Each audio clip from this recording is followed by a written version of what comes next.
Wednesday edition of Get Rominger on the Phone. What do I want to talk to you about tonight? I want to talk to you about standing for something sensible.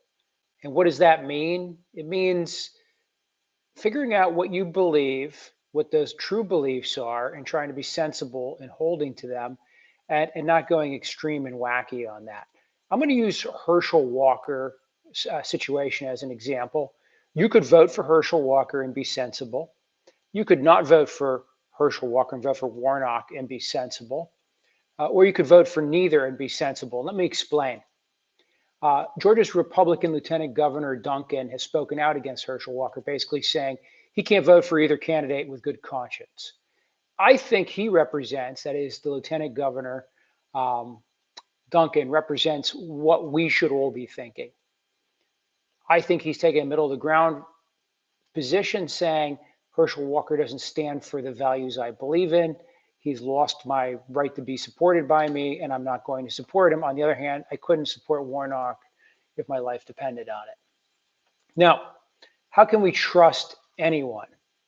Okay, in politics, perfection isn't obtainable, but I think honest disclosure is. If somebody wants to come out and say, I'm opposed to abortion, and they want to say, I used to be not opposed to abortion, but like Donald Trump did, I had a reformation, right? My ideas changed, some things came to me. You can choose to believe them or not. But at least if they're honest about their past, you don't have to worry about whether they're lying to you and whether or not hypocrisy is at play, right? So if Dr. Oz says, yeah, I killed puppies, but it was a medical experiment, so let's not think of them as puppies, let's think of them as test subjects, and it was humanely done in advanced human care. A PETA person might not care why he did it, would never vote for him, perchance, right? And a guy like me who's a member of the other PETA, People for the Eating of Tasty Animals, while I don't eat dogs, I don't really have a problem with them being used in medical experiments, right? Do you? My favorite's when they say, oh, no, this isn't tested on animals. No, this stuff is tested on animals a long time ago. We just don't need to retest it on animals, is what they're saying. But I'm going down a rabbit hole there, no pun intended, right? If we're going to be able to trust our politicians, we're just going to have to get over this. I can't tell you my true past. I can't show you my true beliefs. I can't tell you what's changed about me because I have to hide it. We need to get to a point where politicians could come forward and say, America, people of Georgia, people of Pennsylvania, these are my beliefs, take it or leave them. By the way, these haven't always been my beliefs, and here's my journey to how I got to where I am. Most of us that believe things like I do or you do, our beliefs are not something we plucked out of thin air, although seemingly I would argue some of you, like my three wise men on Facebook, they just have a certain script they have to read from the manuscript, right? But most of us come to our conclusions and our beliefs through experience and through reading and through observing and trying to learn. Now, one of the problems with experience is my experience is not your experience, but most of our experiences are not everybody else's experiences. You see this a lot of times, like if somebody's a victim of a particular kind of crime, they'll have a feeling about that kind of crime and what society should do to protect against it, okay? People who are not a victim of that particular kind of crime might not want to spend a lot of money on enforcing that thing. DUI comes to mind. Some people who've been the victim of a DUI driver, for instance, have very strong feelings about drinking and driving. Other people don't have a strong feeling about drinking and driving. It's based on their personal experiences. Society then has to decide how seriously to criminalize that event. We don't care about drinking and driving enough to stop the sale of alcohol, right? We don't care enough about drinking and driving to limit the hours that alcohol can be served. And we don't care enough about drinking and driving to put a device in your car that would require you to breathalyze every time you operate it. And we do care enough about drinking and driving to make it a very serious penalty should you hurt or harm somebody. And you can see how the costs and benefits and personal freedoms are all weighed out in that decision-making process. But nonetheless, while a majority of people would probably not be in favor of a breathalyzer in the car, and a majority of people are in favor of jail time for DUI, any one person's position on that spectrum may be influenced by their own personal experiences in life, okay? So why do I mention this? Well, we need to get to the point where we can look at our politicians openly and honestly and understand them based on our own experiences and our own beliefs. But what concerns me is just because you like it doesn't mean it's good for you. It sounds like something my mother's been telling me for years. Um, well, Mom, you might have been right about this one, right? I like chocolate cake. I don't think 1,000 pounds of chocolate cake is going to be good for me, right? Occasional little bit of chocolate cake indulgence, okay, right? Um, you can't support bad candidates. It weakens the message. What do I mean by that? If you support a candidate who doesn't really fit, who's a hypocrite, and we'll come into that hypocrite here strong in a minute, you weaken your message because, uh, well, let's bring this actually. Let's go jump right to the next bullet point here, because if you want to follow biblical teachings, right? I'll be like Trump. 1 Corinthians. Remember, he said 2 Corinthians instead of 2 Corinthians because he was a novice to the Bible, right? 1 Corinthians. If you're a Christian and you supporting unholy people as a means to an end subverts your example to non-believers. What am I citing here? Well, you might remember the church was asking Paul, what about this meat from idols? Can we eat meat from idols? And he basically said, listen, if somebody gives you some meat and you don't know where it's from, don't worry about whether it's from an idol or not, because we know they're not real. There's only one true God. But if you are somewhere at a meal somewhere and someone offers you meat and says this meat was sacrificed to Baal or, fill in the blank idol, you should playfully decline it, because even though you and I know there's nothing special about this meat and you're not really worshiping another God and it's perfectly digestible and probably good calories, there are weaker members or non-believers who you're setting an example for. And they will say, look, there is Karl, that very religious man, eating the non-religious meat. So he must not really believe what he says. So a couple thousand years ago, not too long after the crucifixion of Christ, if you want to set it by biblical times, Paul's telling the early church, you can't do what they do. You can't compromise, because the weaker among you, the people who are non-believers, will see that example, and you will not be setting the proper example to bring them into the flock and to show them what your true beliefs are. And in fact, you'll be tempting weaker members to go that direction.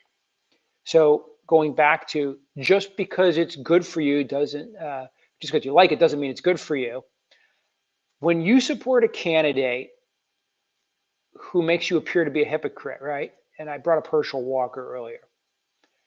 Let's assume that there's some traction to this. You can say he did or didn't give an abortion. If you believe that he didn't pay for an abortion, this is all made up, and that, yeah, he agrees he sent a $700 check and a card and all these kinds of things. And yeah, this is now the mother of his 10-year-old child that he didn't raise. And you remember, he's an absentee father, and he did put a gun to his wife's head, but he says in 2008, he saw God and that fixed him, and he got rid of his dissociative personality disorder. Then, of course, in 2009, he potentially had this abortion, this sort of thing. But anyway, you come down on the facts, right? So if you decide that Herschel Walker did, in fact, pay for an abortion and he's lying about it, then he's not setting a good example. In fact, that makes you look like you don't really believe what you say you believe as a conservative, or as a Christian conservative, or a Christian Republican, or whatever it is you believe yourself to be. So on the other hand, if you don't think any of that's true, you literally don't believe it's true, and you think it's all a damn lie, well, then you could vote for Herschel Walker and say that, right? I don't believe any of this to be true. I know this not, well, I can't say you know it not to be true. I don't know if we can say we know it to be true, right? But if you vote for a politician, or put a politician out there for any matter where they greatly don't meet your moral standards, okay, and you've claimed that morals are important to you and that people should live a moral life, then you're doing exactly what Paul said by eating the meat that was sacrificed to the idol. You're setting a terrible example. You're showing non-believers or others that you don't really believe what you believe. So in the case of conservatives voting for Herschel Walker, if we agree that he had an abortion, by voting for him, you're saying, it doesn't matter what he did. I believe abortion's murder, but I don't care, without an adequate explanation and contrition. Again, going back to my earlier point, if politicians could come forward and give their history and talk about those things and be open and honest about it, then we could gauge them in the context. Now, let me give you an example. somebody has committed a crime, let's say a sex crime, and 20 years have gone by and they said that Jesus has come into their life and they've found redemption and they're not that guy anymore? Or are you going to let them babysit your kid? Okay. So it's possible you could believe the person's redeemed, but on the off chance that maybe they're not actually redeemed, you don't want them babysitting your little ones, right? Well, you have to make that as a judgment call. Again, there's no right or wrong answer to that. Although I think we would all argue that if it's 10 days after the guy was convicted of a crime, the likelihood that he's not reformed is greater, right? The more times pass, the greater the likelihood of reformation. And that would maybe weigh in the totality of the evidence. Well, when we talk about someone who says, I was pro-abortion, I'm no longer pro-abortion, am I a flip-flopper? Can I explain the sudden change? Or was it a gradual change? Or was there something that happened? Maybe I paid for an abortion in '09. And then maybe my girlfriend or side piece or whatever Herschel had the second kid in '12 after I wanted an abortion. And then when I saw the baby and I was holding the baby and raising the baby, of course, we know he didn't do any of that. But after he was raising the baby, he said, you know what? I can't believe I killed my other child. And therefore, I have this new belief about abortion and it came to me. We can judge all that. We can't not necessarily be right about it. My point is if you vote for a candidate nakedly, knowing that they don't represent your values because they will accomplish something you want to accomplish, you're just like those Christians who fell down and ate the idol meat and set a bad example for everybody else. Now, I think you should vote your beliefs and follow your conscience. So if you believe that the only right choice is to vote for Herschel Walker, then you vote for Herschel Walker. If you believe the only right choice is to vote for Dr. Oz, then you vote for Dr. Oz. If, on the other hand, you want to send a message, and we'll come to that in a second, but if you have a strongly held belief, you shouldn't do violence to that belief. You shouldn't do something that destroys or damages that belief. And so what do you do in that situation, right? You follow your conscience. And if you say, I can't support Doug Mastriano because his views are too extreme, or I can't support Fetterman because he's too much of a communist in a hoodie, right? Whatever your belief on either one of those fellas is, does that mean you have to vote for the other one because you don't support that one? Or you hate the other one so much that you must support this one because lest you cast a vote for the other one? Well, not voting for Doug Mastriano is in a way a vote for Shapiro, right? Because it's not going to counterbalance the other votes. So some people will counsel themselves and say, I had to vote for Doug Mastriano because otherwise I was supporting Shapiro. I don't think that's the case. If you don't dislike Doug Mastriano a lot and you don't believe that he's anathema to your values, you may want to vote for him to counteract somebody like Shapiro that you don't feel fits your values. On the other hand, if neither one fits your values well, don't reward either party for picking that person. Now, this is where you have to think long term, okay? Don't support just anyone because the other choice is bad or more bad or terribly bad or horribly bad. If it's a close call, pick one. If neither is acceptable, make your point for the future. Write in a party candidate. So if there's a Green Party candidate and you're an environmentalist and you think, no, everybody's ignoring the environment, write in the Green Party guy. If you're a libertarian and you think everybody's ignoring personal freedoms, write in the libertarian guy. Why do you do this? Well, because the parties, the two major parties, the politicians, they study what actually happens in these elections. They pay very close attention to it. So when you vote 5% for Jill Stein and send Donald Trump to the White House, the Democratic Party picks up on that, right? Maybe that's why they tried to move to the Green New Deal on the left. They're trying to pick up those Jill Stein voters, whoever the hell they were. On the other hand, if you saw that people were writing in the Conservative Party and 8% of the voters wrote in the Conservative Party in your state, and your last candidate's lost by 3 or 4 percentage points, you might think, how could I get some of the Conservative Party vote into my party? Maybe I should move in that direction. So if you really want to signal to the politicians where they should go, you can't just rubber stamp all their bad choices. So if the Republican Party gave you Mastriano and the Democratic Party gave you Shapiro, and neither one fits close enough to your true beliefs, and you think each one is dangerous somehow, then your real duty is probably to write somebody else in. Even if you wrote in an imaginary guy called Terrible Choices, or I abstain because the choices are terrible, whatever you want to write in, right? It's your prerogative. You could write in Mickey Mouse. You could write in Karl Rominger. You write in Donald Duck. You could write in your own name.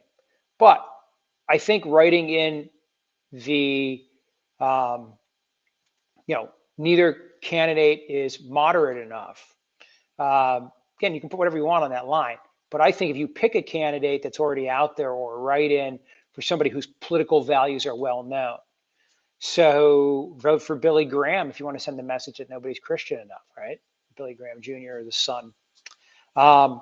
Vote for Donald Trump if you don't think any of the candidates are Trumpy enough. Just write that in at any level on anything.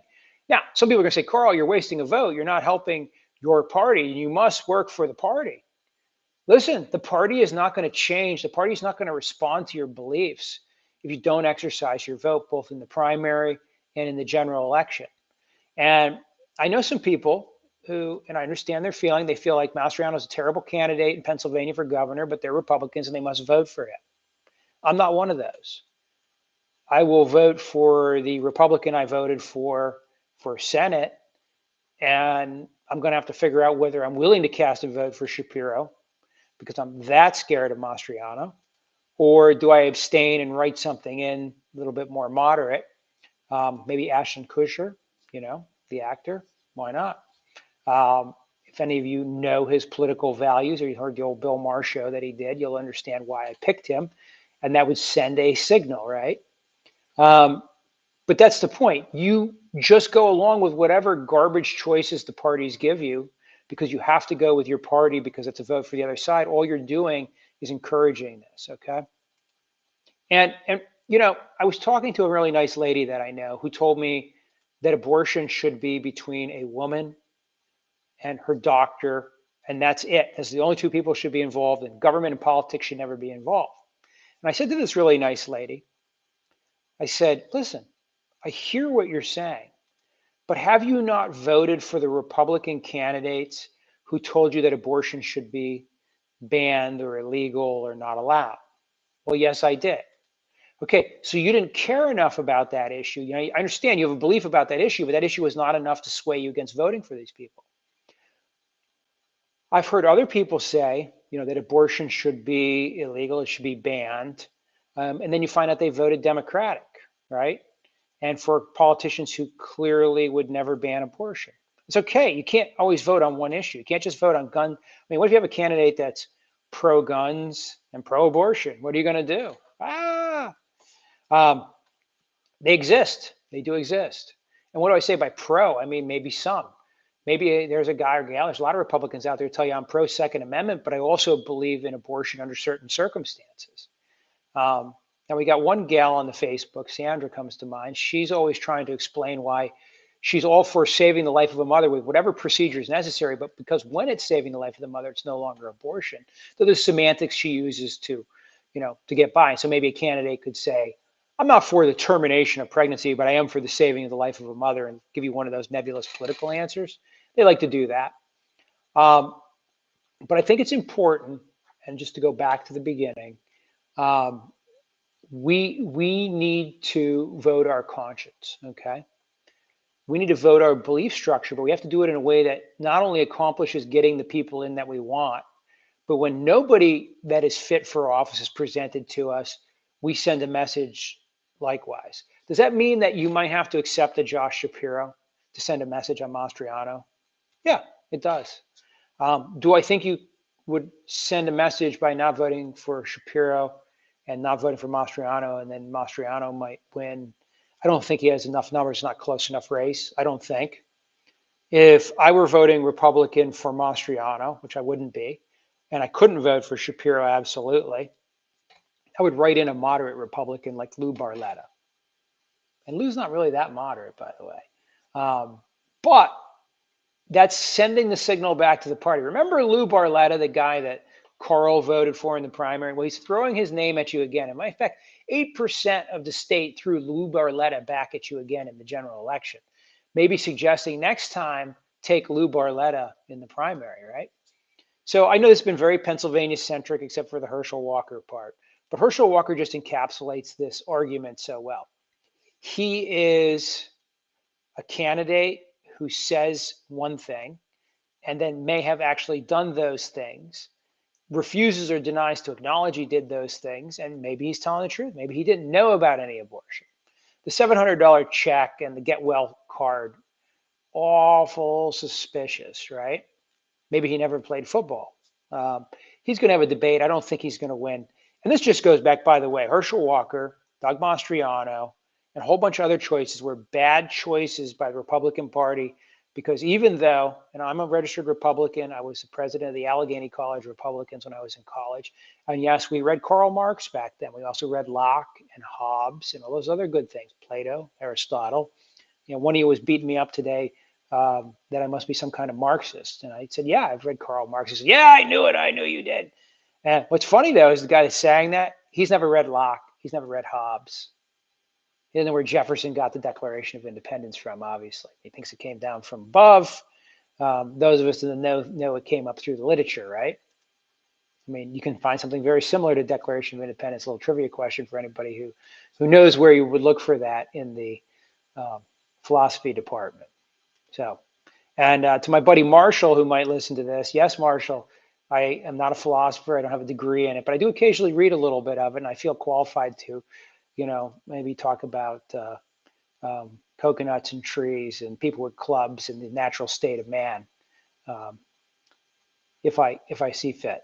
But anyhow, I like to digress and reach out a little personally once in a while. So at the end of the day, don't do violence to a strongly held belief. Pick a candidate if you can that best encapsulates what you would like. But remember this, it's not about good and evil. This BS that I hear you guys, that this is the end of the world. Okay, you guys said that Obama was the end of the world. Obama did a lot of bad things. Obama did some good things. Last I checked, he was a president a while ago, and the world is still in existence. We survived 8 years. We survived 4 years of Trump. It looks like we might still survive 4 years of Biden, right? Not everything is this existential magical crisis in politics that you believe it to be. In fact, if we would pick more middle of the road candidates, we might get a little bit more done once in a while. And we might get some more solutions in place. All right? Nobody's views are unimportant and nobody's views are not worth considering. There are better solutions and worse solutions to problems. There are political solutions and there are actual solutions. Sometimes they're the same thing and we all get lucky, right? Most of the time, what's good for politics is not good for the human condition. And I think that's important to remember. But if you don't force the parties to pick candidates that are reasonable and sensible, and you get caught up in this extremism on the wackadoodle left or the wackadoodle right, which my buddy Glenn Beck says is really just one big circle because the wackadoodle left and the wackadoodle right come together behind us somewhere, right? Remember his bulletin board? He drew that stuff there. I always liked that because I think Beck did a good job with that. Anyhow, those are the thought for the day. Pick a candidate, vote your conscience, and do the best you can. But make sure these guys know we're not always happy with their choices that they're giving us. Take care.